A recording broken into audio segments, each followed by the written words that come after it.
got some more frozen bread out of the freezer, obviously, which is quite frozen. Well, frozen well overnight. Just cutting the crust off now again. 3 slices.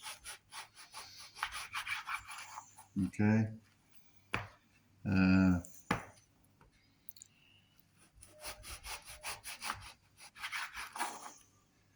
Very simple if you've got a straight, hard, nice, decent knife. Or, you know, to have the right tool always helps.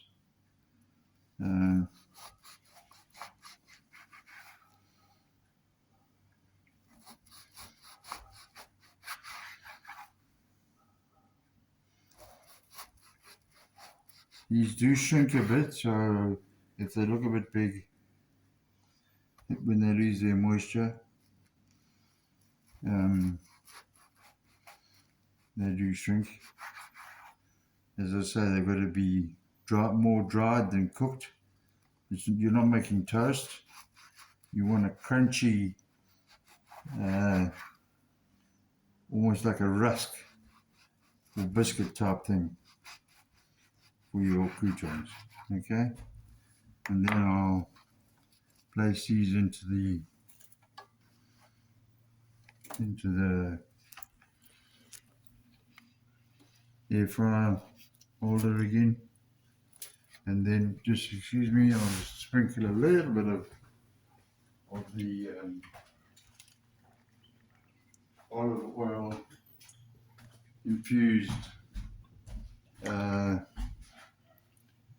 garlic infused olive oil, well, olive oil infused with garlic anyway, you know what I mean.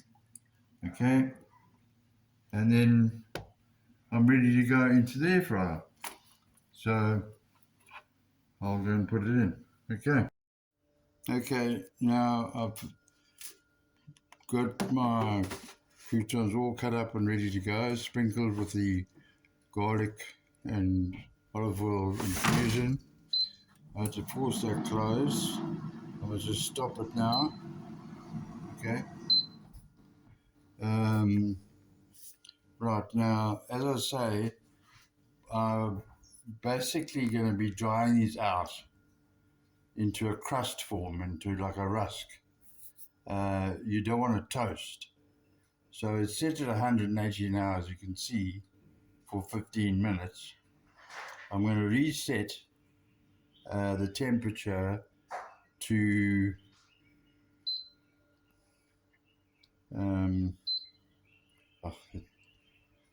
sorry, I've measured the time here.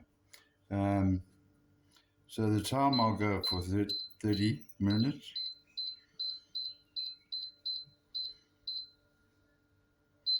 Okay, 30 minutes, and then I'm going to reset the temperature down to 110, which is a little bit above, I'll leave it at 105, okay, and then start, and then come back and check on it.